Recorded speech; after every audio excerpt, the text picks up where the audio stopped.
All right, welcome back to WMMA Scene Now with your host, Chuck Stevenson, and welcome to episode number 66 of the WMMA Scene Report weekly show where we go over everything going on within the world of the women's divisions of mixed martial arts. Let's get down to it. First up, results from last week. First up on, I believe it was Friday, supposed to be a WLF Wars event. I know that Shi Ming and Mia Miao Ding both fought on that event. The only thing I've been able to find was on Shi Ming's Instagram that she had won. Couldn't find anything on what happened to Miao Ding and her fight. Don't know anything about the actual fights or the results. Again, it's in China. It's behind the Great Firewall. Very hard to find out results for that one. Anyway, on to UFC. So UFC Fight Night. Blades versus Volkov. First fight on the prelims. Lauren Murphy defeated Roxanne Modafferi in a flyweight bout via unanimous decision. Murphy climbed to 13-4. Modafferi fell to 24-17. Okay, first off, this fight being so low on the fight card, only the second fight of the night, was criminal. You have two top 10 fighters in their division, and you're going to put them a second fight up. That's just ridiculous. It's like, do you not take your ranking seriously? I guess only when it benefits the UFC directly. Anyway, I picked Modafferi. Got this one wrong. You know, I said that it's hard to pick against Roxanne Modafferi. Apparently, Lauren Murphy's another one of those fighters that it's getting hard to pick against lately. You know, she's just easy to underestimate, and that's where a lot of people go wrong. Next up, also at flyweight, Gillian Robertson defeated Courtney Casey via submission due to rear naked choke, 4 minutes, 32 seconds of the third round. Robertson climbed to 8-4. Casey fell to 9-8. Another one I got wrong. I did not expect Robertson's takedowns to be that strong. At least not against Casey, and damned if I was wrong on that one. Robertson took Casey down with ease in all 3 rounds. Finally got the submission in the 4th round. Good job, Robertson. And Casey, it's back to the drawing board for her. Then down at strawweight, Tisha Torres defeated Brianna Van Buren via unanimous decision. Torres climbed to 11-5. Van Buren fell to 9-3. This is the only fight on the card I've had the time to do a full review on. You can please go check that out if you'd like. I'll link it in a pinned tweet or pinned comment down below. Vintage Tiny Tornado Tisha Torres in this fight. She just went at Van Buren and threw everything at her. Very nice to see from Tisha Torres. Too much too soon for Van Buren. Another one I got wrong, but you know what? This is probably the only one of the 3 that I got wrong that I was happy about. Like I said, I've been a Torres fan since day one, since her debut. Way back at Invicta, like 3 or 4, I think. So, very happy to see Tisha Torres get the win there. And then up at bantamweight on the main card, Raquel Pennington defeated Marion Renaud via unanimous decision. Pennington climbed to 11-8. Renaud fell to 9-6. I thought Renaud did good in the first round, but Pennington would, in the second and third rounds, would get the tie clinch on Renaud and just start kneeing the heck out of her. Renaud ate almost every one of those knees. Visibly got tired. Also, I think age is catching up to her as well. Very nice performance by Raquel Pennington. Only fight on the card I actually got right, so very happy with that one. All right, so that was this past weekend's fights. So let's get on into the news. First up, UFC fight card on June 27th. Actually, no, cancel that one because that fight is now canceled. I'll get down to that in a second.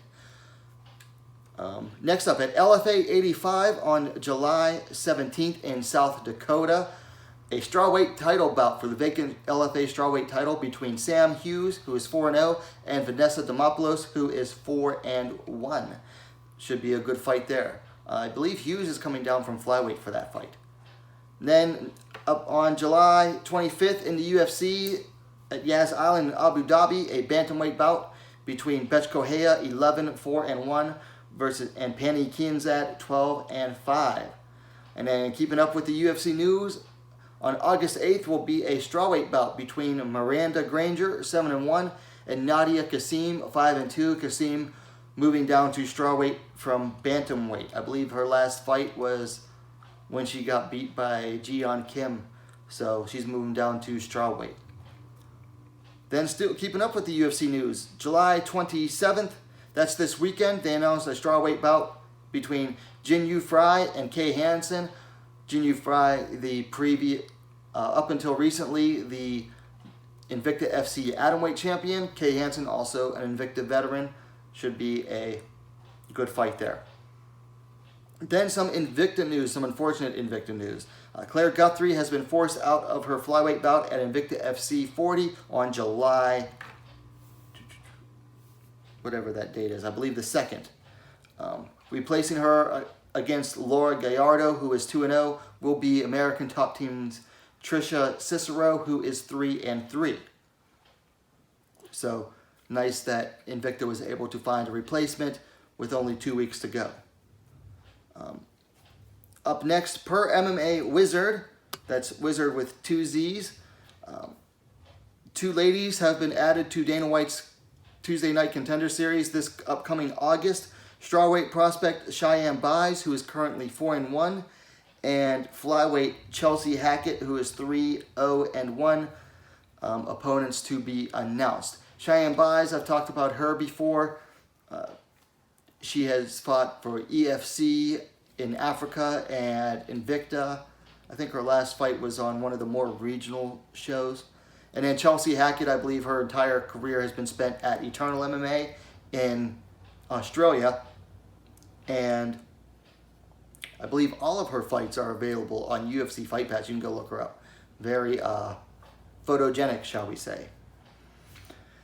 Up next, some fight news out of South Korea at GFC 4 on July 25th is going to be a strawweight fight between Bo Hyun Park and Hyunji Jan. So GFC coming back from COVID, putting on their 4th event that I believe was scheduled for like back in February or March and got postponed because of the COVID. So nice to see another promotion coming back in Asia. And then Deep Jewels 29, July 23rd, Tokyo. They have announced 4 fights. Well, 3 MMA fights and 1 grappling fight. So a bantamweight fight between Shizuka Sugiyama and Hanano Kagayo.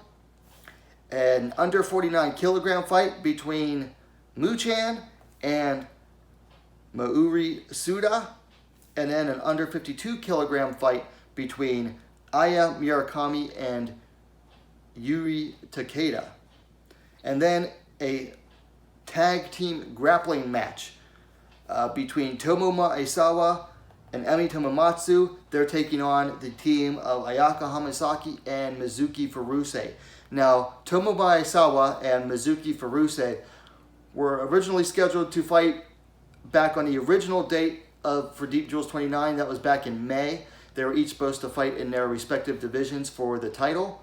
Aisawa is the current atomweight champ. Furuse for the inaugural microweight championship. Neither of their opponents are able to get to Japan because of Japan's strict travel restrictions based around the COVID-19. Both of their opponents are non-Japanese. So Deep Jewels said, we're going to wait for those opponents to be able to get here to hold those championship bouts. We're not going to find replacements. Instead, they put together this neat little tag team grappling match, which should be very interesting to watch. Back to UFC news, on August 26th, flyweight bout between Maria Agapova and Shanna Dobson. You know, Agapova asked for this fight after her last one, and what do you know? They gave it to her. Hey, fighters, call out, make the call outs in those post-fight interviews. You never know when you might get it. And then finally, some bad news. Due to injuries, both Aspen Ladd and Miranda Maverick are out of their UFC fights against Sarah McMahon and Mara Romero Barella, respectively. Those were supposed to take place this Saturday. So McMahon is completely out of the event now. Mara Romero Barella, last I heard, they were supposed to find an opponent for her, a replacement, but it's already Thursday night as I record this. Highly doubt they found anyone. So she's likely off the card as well, leaving only one female bout on the card, unfortunately, for this Saturday. So that's it for the news. Let's move along into the weekly rankings updates. So, per normal, no updates to One Championships rankings because they are still on hiatus. Moving over to the UFC, strawweight. Felice Herrig moved up 2 spots from number 15 to number 13. Don't know what to say about that. I mean, I just don't know. Angela Hill moved down 1 spot from 13 to 14, and Amanda Hebos moved from 14 to 15. I don't know how to explain that one. It makes no sense. Just don't know. Over at flyweight, Lauren Murphy moved up 3 spots from number 7. She is now tied with Jessica Ai at number 4. Jennifer Maia moved down 1 spot from 5 to 6, and Roxanne Modafferi moved down 1 spot from number 6 to number 7 as a result of Murphy moving up. And then over at the bantamweight class, previously unranked Julia Avila is now in at number 15, replacing the previous number 15 spot held by Nico Montano. Also, Raquel Pennington climbed 1 spot from 6 to 5, moving Irene Aldana down from 5 to 6. Makes sense. Pennington does have that win over Aldana. Okay, so those are this week's rankings updates. Moving along into a segment we call Welcome to the Scene. Welcome to our newest named public subscribers, Morris Bowie and Big Stick 58. Welcome to the scene, both of you. Anytime you subscribe and your settings are set to that your subscriptions are public, it'll let me know that you subscribe by sending me a notification. All right, so moving up to this weekend's fights. There is one ladies fight on this weekend's UFC card. It'll be the opening bout in the prelims in the strawweight division. Jin Yu Fry and Kay Hansen both making their UFC debuts. Fry moving up from atomweight, Hansen still at strawweight. Let's look at the stats here. Fry coming in 9-4. Hansen coming in at 6-3. Fry coming off a win over Ashley Cummins back in, I believe, January or February. Before that, had a loss to Ayaka Hamasaki about a year ago. Kay Hansen is coming in on a 3-fight winning streak over Carolina Jimenez, Nicole Cagliari, and Liana Perosin, all 3 of those fights. All 3? Yeah, all 3 in Invicta. Jin Yu Fry is going to be the elder fighter by 15 years, 35-20 for Hansen. They are the same height, 5 feet, 3 inches, 160 centimeters. However, Jin Yu Fry is going to have a reach advantage of 2 inches or 5 centimeters. 65 inches, 165 centimeters for Yu Fry. 63 inches, 160 centimeters for Hansen. You know, one of the things that's making me nervous is that Yu Fry is moving up in weight for the first time in her career. She's been a career atomweight. Now she's going to try to move to strawweight, whereas Hansen has fought at both strawweight and flyweight, although I think she had mixed results to bad luck in her attempts at flyweight.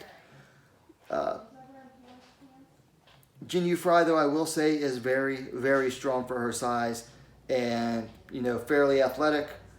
Hansen, also athletic, bit more one-dimensional than Jin Yu Fry is.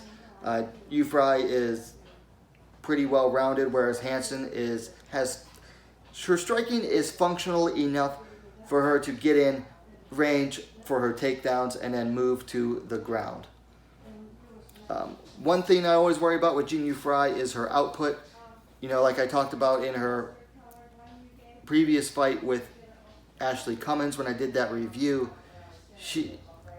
Cummins outstruck her as far as volume goes, but Ufrai outstruck Cummins based on power. Like every shot that she landed with power, whereas Cummins was throwing for volume. Hansen doesn't really throw with the power that Jin Ufrai does. My pick for this fight is Ufrai, based on the higher level experience. Even though it is at a lower weight division, the type of fighters that Jin Ufrai has been facing, you look at Sahi Ham, 2 fights over Minna Grusinder, Ayaka Hamasaki, and then Ashley Cummins. You know, what was that, 4 fighters? Yeah, all 4 of those fighters are higher caliber opponents than the likes that Kay Hansen has been beating. Even in the losses that Jin Ufrai beat, they were to higher caliber opponents than the type that Hansen has been beating. I mean, she beat Nicole Cagliari, who was 4-1 at the time, and then Liana Perozin, who was 7-3, was her last fight. Perozin barely had any fights over fighters with a winning record. So Hansen has been benefiting from some very favorable matchups in UFC, in Invicta. Invicta is really pushing her. It could help her, you know, because it does build up confidence. We'll have to see. But for me personally, the pick is going to be Jin Ufrai. Alright, so that's it for the fights this weekend, and unfortunately that's really all I have time for the show this week. Unfortunately, no discussion topic. We'll find something to talk about next week. Anyway, let me know your thoughts on just about anything discussed in the comments down below. Of course, likes are always appreciated. And hey, what are you waiting for? Subscribe to WMMA Scene Now, the most complete women's mixed martial arts dedicated platform on YouTube. Thanks for watching. We'll see you next time.